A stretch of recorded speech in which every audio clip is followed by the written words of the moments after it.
The Battle of Palo Alto was the first major engagement of the U.S.-Mexican War. It was fought on May 8, 1846, just north of present-day Brownsville, Texas, with American forces under General Zachary Taylor and Mexican troops commanded by General Mariano Arista.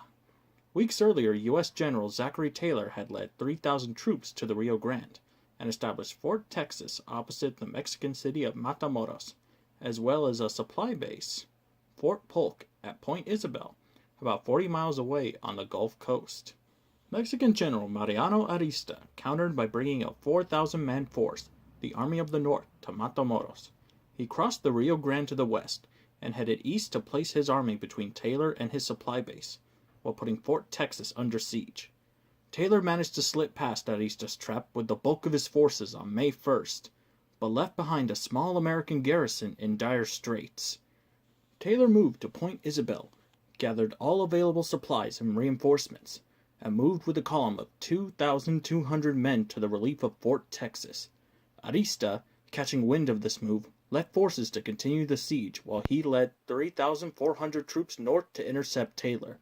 The two armies located each other at the scrubby crossroads of Palo Alto in the early afternoon of May 8th.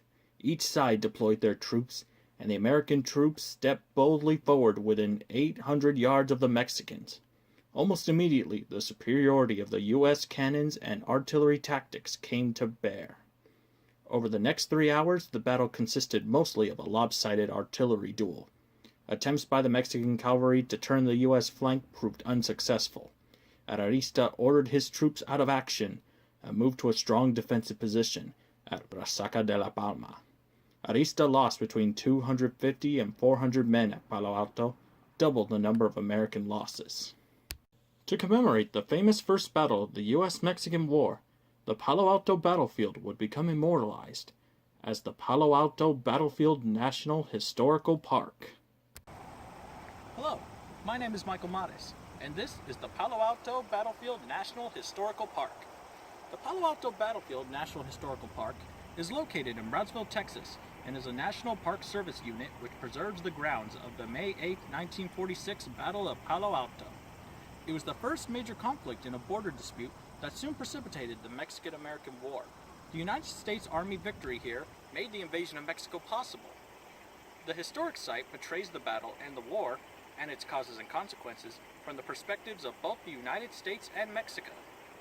The National Park Service has acquired a little more than a third of the authorized land for the park, including the 300 acres Southern Corps battlefield tract, which serves as a location for Mexican forces during the Battle of Palo Alto. Private landowners still control some 2,000 acres of the battlefield. Honey mesquite, although a native plant, is present in an unusually high concentration, altering the cultural landscape and threatening the natural and cultural resources at the park. The park's visitor center features exhibits about the battle and the Mexican-American War, as well as a 15-minute video titled War on the Rio Grande. A half-mile trail leads to an overlook of the battlefield and includes interpretive panels. Palo Alto Battlefield was designated a National Historic Landmark on December 19, 1960. It became Palo Alto Battlefield National Historical Site on November 10, 1978, with a boundary change authorized on June 23, 1992. On March 30, 2009, the site was redesignated a National Historical Park, and the park was expanded to include the Resaca de la Palma battlefield, which is a separate 34 acres inside the Brownsville city limits. To further understand what goes on at the park, I interviewed one of the park rangers there, Ranger Ruben Reyna, who graciously provided the information. All right, so what is an average day at the park like here? An average day at the park, it can vary. We're such a small park that, park rangers are doing a bunch of different tasks. But on any given day, we can give a tour to, a school group, or give a tour to, the general public. We also have events that we give on the weekend days. It can vary with our living history programs, firing the cannon, or doing, musket demonstrations as well. That's pretty much the day in and day out procedures of the park. So what is there to do at the park? There's tons of things you can do at the park. On any given day, we might have a tour that we can give to the public, or if there isn't a tour available, the public can easily go out on our trails. We have a little bit under 2 miles of trail out there. There's tons of exhibits along the way, wayside panels as we call them, that talks about the battle tactics that people can that they use during this time. The wildlife you'll see maybe out there as well, or you can go birding, you can go butterfly watching. We've also got a 15-minute video that people can watch inside the building, and we've got exhibits as well that they can check out. So all of it is geared towards U.S.-Mexican War, and specifically about Palo Alto battlefield. So that's the cool thing about our park, is that we are the only national park to talk about the U.S.-Mexican War. So we get to cover not just Palo Alto, but the rest of the impact that the U.S.-Mexican War had on the public, or on the United States and Mexico. Right. Well, thank you very much. This was very informative. Thank you.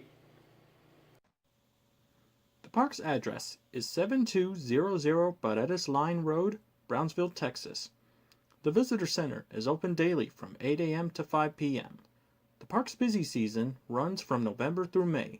During the months of May, the visitor center and trails are often busy with school field trips in the mornings. The park is closed Thanksgiving Day, December 25th, and January 1st. The battlefield overlook and trails are open from 8 a.m. to 4:30 p.m. The park's special events and program season runs from September through May. Guided tours and programs are available from December 1st through March 31st. If you seek a chance to learn about our state's history, why not stop by the Palo Alto Battlefield National Historical Park?